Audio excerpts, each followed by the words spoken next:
In our last entry, we explored the man behind the myth. We journeyed not to Africa, but to the desperate, chaotic mind of Edgar Rice Burroughs, a man who, having failed at everything else, accidentally created a king. We saw how a pencil sharpener salesman in Chicago transformed his own desperation into the birth of a legend. We witnessed the tragedy of his triumph, how Tarzan became the lord of the jungle, not through strength alone, but through intelligence, will, and an almost supernatural adaptation to his environment. But a map of the creator is not a map of the creation. To understand the world of Tarzan, we must leave the familiar shores of history and venture into a land that exists only in the ink of a madman's pen, a land that is both Africa and not. A land where the rules of our world bend, where time moves differently, and where the impossible becomes inevitable. Today, we are not historians. We are not academics. We are explorers. And our destination is a world that has captivated readers for over a century, a world so vivid, so detailed, so real in the imagination that generations have believed it must exist somewhere, somewhere beyond the maps, somewhere in the green heart of a continent that Burroughs himself never visited, but understood more deeply than any traveler ever could. This is the Africa of the mind, a continent of the soul where the rules of our world bend. And sometimes they break entirely. Today, we are not tourists of history. We are explorers of the impossible. We are crossing the veil between imagination and reality. We are stepping into the Impossible Atlas. Welcome back to the Impossible Atlas. This is episode 2, and today we explore the world of Tarzan. To travel through Tarzan's jungle is to forget the ground. The forest floor is a place of shadow and danger, a place for the hunted, the weak, the slow. The forest floor is where prey dies. But here, 100 feet above the earth, in the cathedral of leaves and branches, the rules change. Here is where the true masters of this domain live. Here is where the strong hunt. Here is where Tarzan reigns. Burroughs describes the canopy not as a collection of trees, but as a single interconnected organism, a living network stretching for thousands of miles, a city of branches, a highway of vines. The apes, and later Tarzan, learned to read this network the way a sailor reads the stars. They understood its rhythms, its weaknesses, its strengths. They could travel for days without ever touching the ground, moving from tree to tree with a grace that borders on the supernatural. They could hunt, sleep, and live their entire lives suspended above the world below. These are not the gorillas of our world. They are the Mangani, a species unique to Burroughs' Africa. Larger, more intelligent, with a language and a culture all their own. They are the tribe that adopted the infant John Clayton, Lord Greystoke, and renamed him Tarzan, White Skin. To them, he was an oddity, a fragile, hairless creature, a weakness, a liability. But he learned their ways. He learned the language of the jungle, not the words, but the meaning beneath the words. He learned the scent of the predator on the wind. He learned the taste of fear in the air. He learned to read the canopy the way the Mangani read it, and then he learned to read it better. Tarzan's greatest advantage was not his strength. It was his mind. While the Mangani were powerful, they were bound by instinct and tradition. Tarzan could innovate. He could plan. He could see patterns that others missed. He could use tools in ways that had never been conceived. He could set traps. He could create strategies. He could think 3 moves ahead. And as he grew, as his body became as powerful as his mind, he became something that the Mangani had never encountered before. A predator that could think like a man and move like an ape. A being that combined the worst of both worlds and the best. This is Tarzan's domain. This is where he is most alive. In the canopy, he is invincible. In the canopy, he is king. But before Tarzan was of the jungle, he was of our world. And this is where our world ended. This is the Greystoke cabin. Built by his shipwrecked parents, John and Alice Clayton, in a desperate attempt to cling to the life they had known. It was a fortress against the unknown. A tiny pocket of Victorian England on the edge of a prehistoric world. A place where they tried to impose order on chaos, where they tried to maintain civilization in the face of the wild. But the jungle does not allow for civilization. The jungle does not negotiate. The jungle does not compromise. It simply waits. It simply consumes. Inside these walls, Tarzan was born.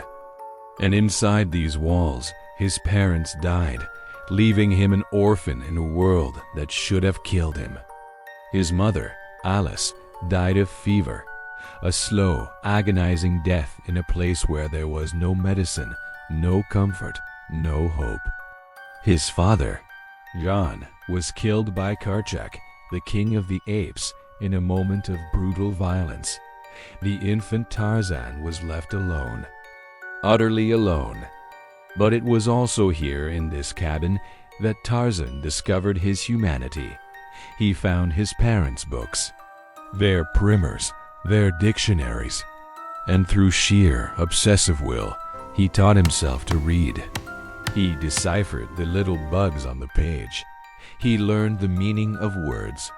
He learned that there was a world beyond the jungle, a world of language, of thought, of civilization. He learned that he was a Memeen. It was a moment of profound alienation. The discovery that he was not one of the apes, that he was other, that he belonged to a species that was not here, that he was the only one of his kind in an entire world. This cabin is the heart of Tarzan's paradox. He is a man of two worlds, belonging fully to neither. He has the instincts of the beast and the intellect of the aristocrat. He is the perfect predator and the perfect gentleman. He is a creature of contradiction, a living embodiment of the tension between nature and civilization. And it all began right here, in this cabin, in this moment, when a wild child raised by apes looked at a word on a page and realized that he was something more than what he had been. Something different. Something that could never be undone.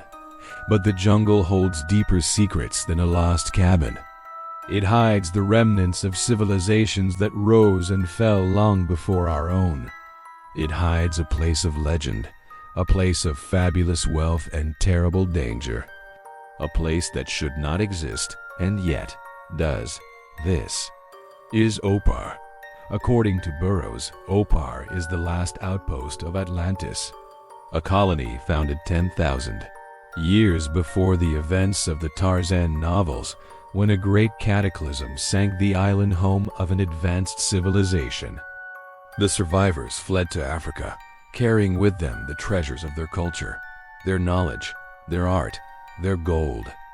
So much gold that it became a common building material, its value meaningless in a place where it was as abundant as stone. The founders of Opar were not explorers. They were refugees. They were survivors. They were people who had lost everything and were trying to rebuild. They brought their architecture with them, a blend of Egyptian, Mayan, and something else. Something older. Something that predated both of those civilizations.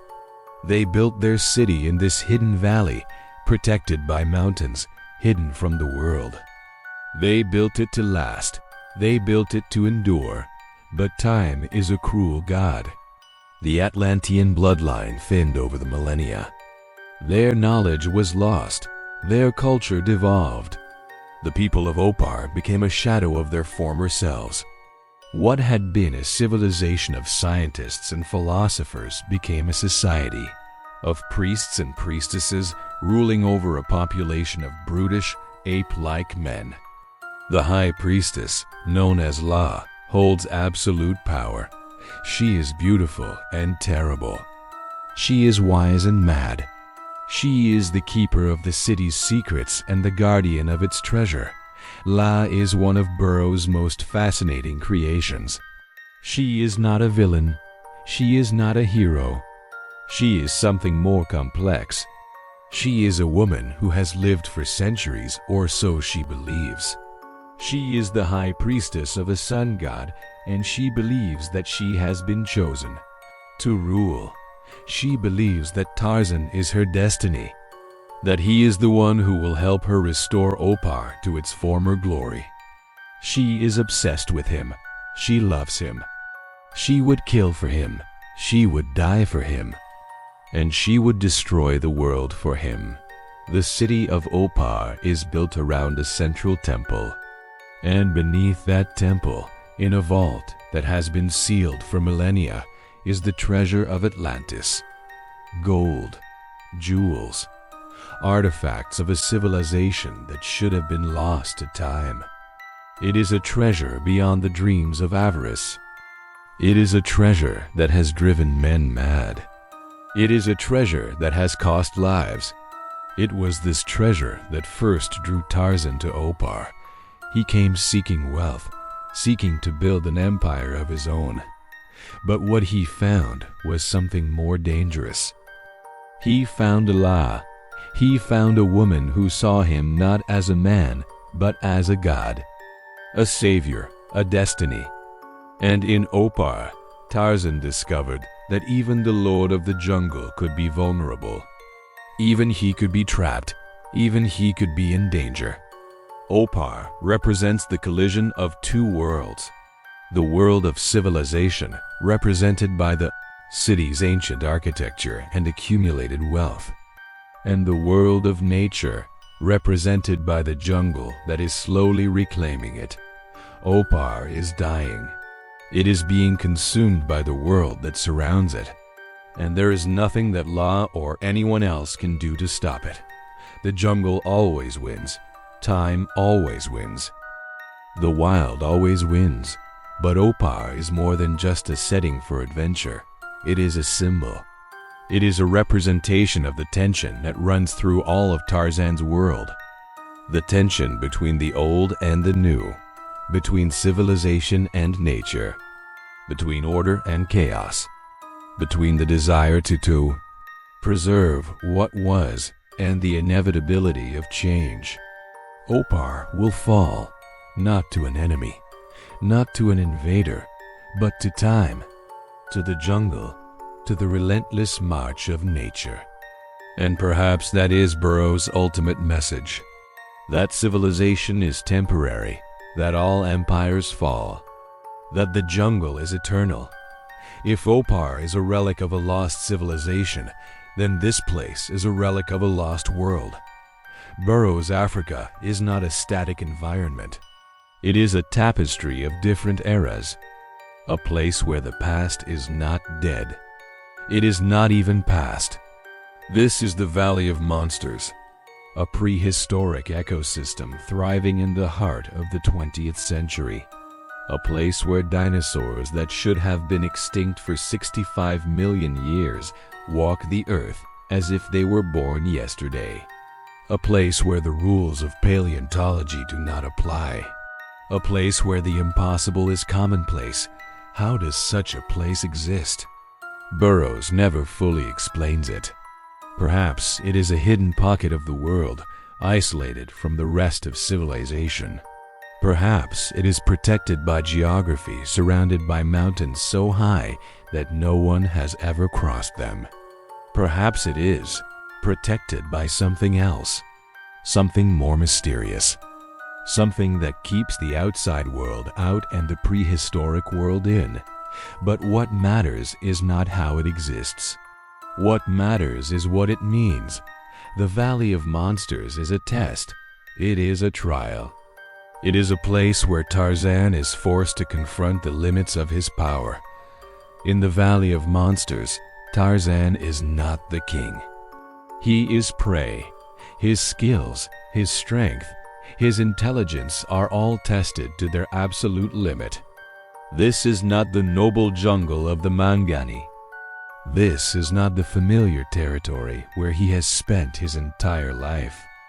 This is a world that is older and stranger and more dangerous than anything he has ever encountered. Here, a Tyrannosaurus Rex is not a metaphor. It is a literal threat.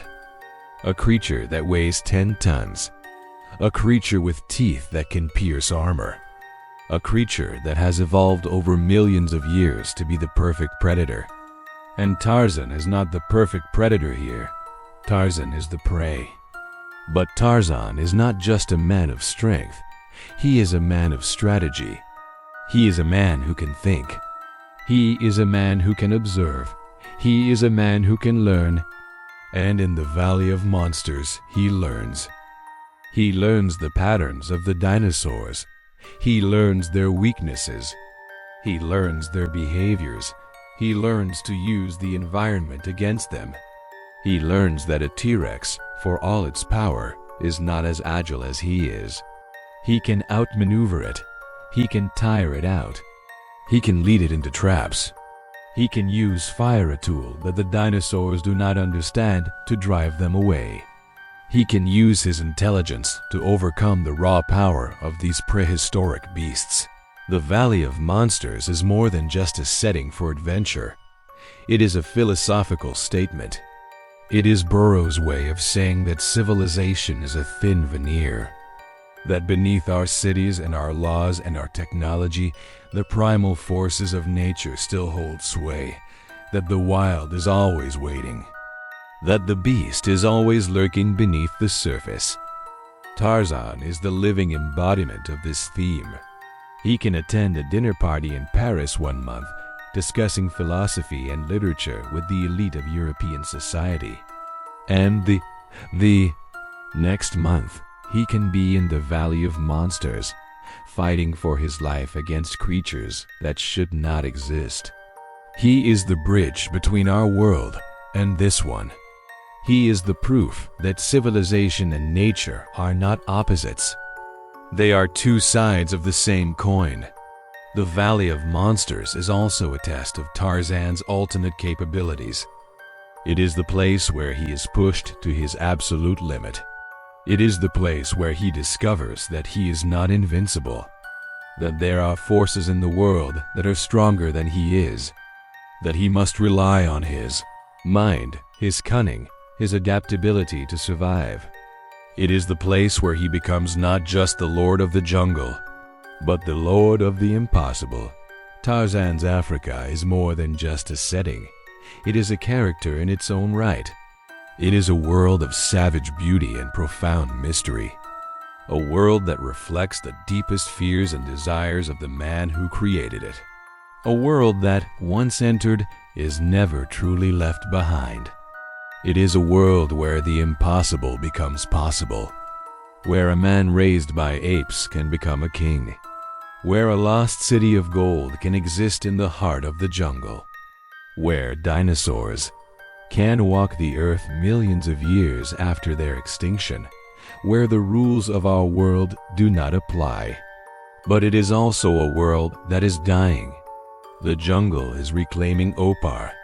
The Valley of Monsters is isolated from the rest of the world. The Mangani are being hunted and driven to extinction. Civilization is encroaching on the wild. The age of Tarzan is coming to an end. And perhaps that is the real tragedy of Tarzan's world. Not that it is dangerous or wild or untamed, but that it is temporary. That it is fading. That it is being lost to time and progress and the march of civilization. It remains a testament to the power of imagination, A reminder that the greatest adventures are not always found on a map of the world, but in the maps of the mind. A reminder that the impossible is only impossible until someone imagines it into existence. Join us next time as we trade the jungles of Africa for the crushing depths of the ocean. We will leave the wild and enter the technological marvel of the 19th century. We will board a vessel of revolution and revenge. We will explore the world of Captain Nemo and the Nautilus. Thank you for joining us on the Impossible Atlas. If you believe the greatest adventures are found between the pages of a book, then you have found your home. Subscribe to the channel and explore the worlds that never were. Share this episode with someone who loves literature and adventure. And join us next week for another journey into the impossible. I'm Renato, and this is Impossible Atlas.